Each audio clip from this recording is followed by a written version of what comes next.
नमस्कार.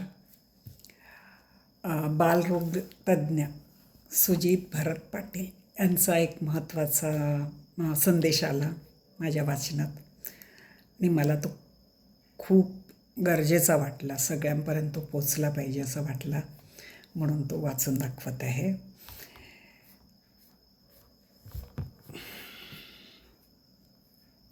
परवाचीच गोष्ट.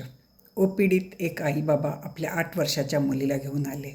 मुलीच्या हातात अजूनही तिची आवडती डॉल होती आणि दुसरीकडे आईच्या डोळ्यात पाणी. तक्रार काय? डॉक्टर, तिला पाळी आली, पिरियड्स आलेत. हे ऐकून तुमच्या काळजात धस्स झाले असेल ना? मला नाही झालं, कारण आता माझ्या क्लिनिकमध्ये हे रोजच झालं आहे. ज्या वयात मुलींनी दोरीच्या उड्या मारायच्या त्या वयात त्या चिमुरड्या जीवांना सॅनिटरी नॅपकिनची कटकट आणि पोटाचे क्रॅम्प सांभाळावे लागत आहेत. आई, मला रक्त काय येत आहे? हा 8 वर्षाच्या मुलीचा प्रश्न ऐकून त्या मातेचं काळीज फाटलं होतं आणि एक डॉक्टर म्हणून माझं डोकं सुन्न झालं होतं. हे बालपण हिरावून घेणं नाही काय? एक बालरोगतज्ञ पेडियाट्रिशियन म्हणून मी तुम्हाला अत्यंत कटू सत्य सांगत आहे, जे पचायला तुम्हाला जड जाईल. आपण आपली मुलं वाढवत नाही आहोत, आपण आपली मुलं फुगवतो. जसं पोल्ट्री फॉर्ममध्ये इंजेक्शन देऊन 40 दिवसात बॉयलर चिकन तयार केलं जातं, तशीच काहीशी अवस्था आज आपण आपल्या पोटच्या गोळ्यांची केली आहे. वाढ नाही, शरीराची सूज आहे. ह्याला जबाबदार कोण? आपली मॉडर्न लाईफस्टाईल आणि पालकांची सोयीस्कर वृत्ती. बघा, आपण नकळत आपल्या आयुष्याशी कसं खेळतो. 500 रुपयाचा पिझ्झा की आयुष्याची होळी. विकेंडला मॉलमध्ये 500 ते 800 रुपयाचा पिझ्झा बर्गर खाताना तुम्ही फोटो काढून इन्स्टावर टाकता फॅमिली टाईम. अहो, तो फॅमिली टाईम नाही, ती तुमच्या पोरांच्या आरोग्याची होळी आहे. तो रबरासारखा मैदा आणि प्रोसेस्ड चीज म्हणजे हार्मोनल इम्बॅलन्सचा कारखाना आहे. शरीरात जेवढी चरबी जास्त तेवढंच इस्ट्रोजेन जास्त तयार होतं आणि हेच जास्तीचं हार्मोन त्या 8 वर्षाच्या मुलीच्या कोवळ्या मेंदूला सांगतं, बाळा, तुझं बाळपण संपलं, आता तू बाई झालीस.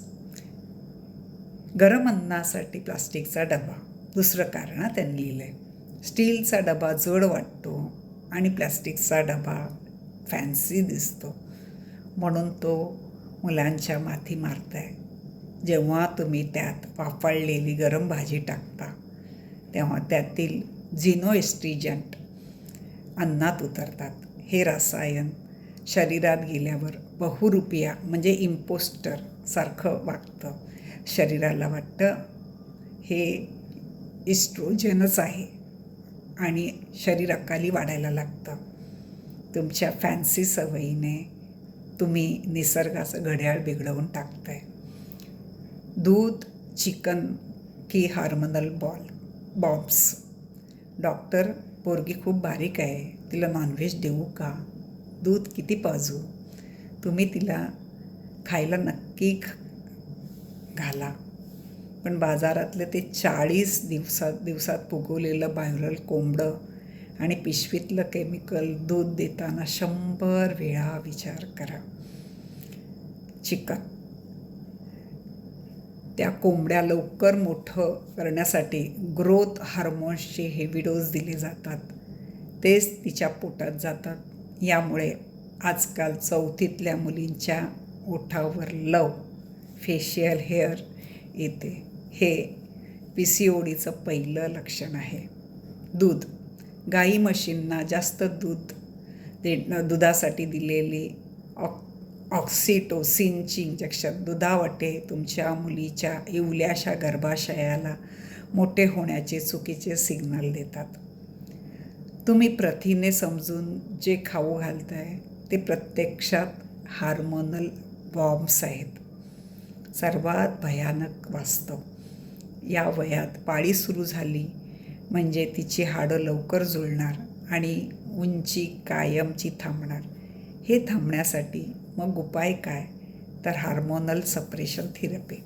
कल्पना करा, त्या 8 वर्षाच्या कोवळ्या मुलीला तिची पाळी थांबवण्यासाठी पुढची 3-4 वर्षे दर महिन्याला एक वेदनादायक जाड सुईचं इंजेक्शन घ्यावं लागणार. तुमची लाडकी लेक दर महिन्याला त्या सुईच्या भीतीने थरथर कापणार आणि तुम्ही हतबल होऊन ते बघणार.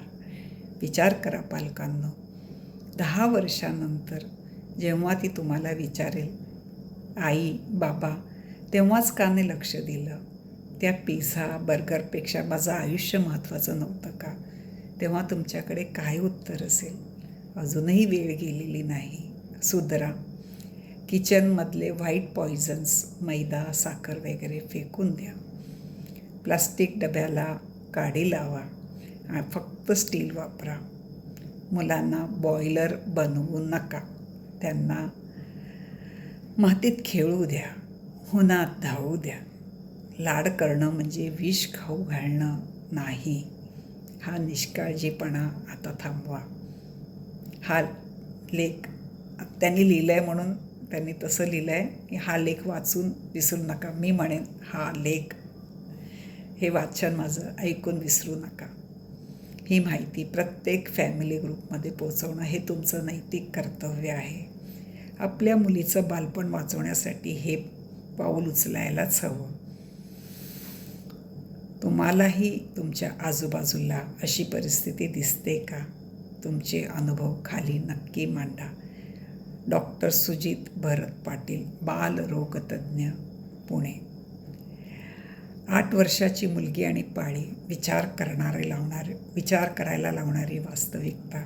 आजच्या मॉडर्न लाईफस्टाईलमुळे आपल्या मुलांच्या शरीरात अकाली बदल होत आहे. जंक फूड, प्लास्टिकचा वापर, प्रोसेस्ड अन्न, कमी शारीरिक हालचाल याचा थेट परिणाम त्याच्या हार्मोन्सवर होत आहे.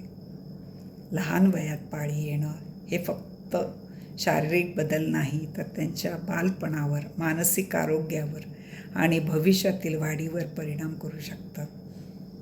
पालकांनी लक्ष देण्याच्या गोष्टी: घरातील ताजं पौष्टिक अन्न द्या. प्लास्टिकऐवजी स्टील, काच वापरा. मुलांना मोबाईलपासून दूर ठेवून मैदानी खेळ खेळायला प्रोत्साहन द्या. नियमित व्यायाम, चांगली झोप यावर भर द्या. लाड म्हणून फक्त खाऊ देणं नाही, तर योग्य सवयी लावणं हेही गरजेचं आहे. आजच बदल करा. आपल्या मुलांचं बालपण वाचवा. खरंच आपण असं खूप बदलत चाललेलो आहोत, पण आपल्या मुलांचं भवितव्य वेठीस धरून आपल्याला बदलायचं आहे का, हा विचार करा. पुन्हा पुन्हा विचार करा. तुमचं बालपण आठवा. तुम्हाला कसं तुमच्या आईवडिलांनी वाढवलं, थोडंसं त्याप्रमाणे वागा.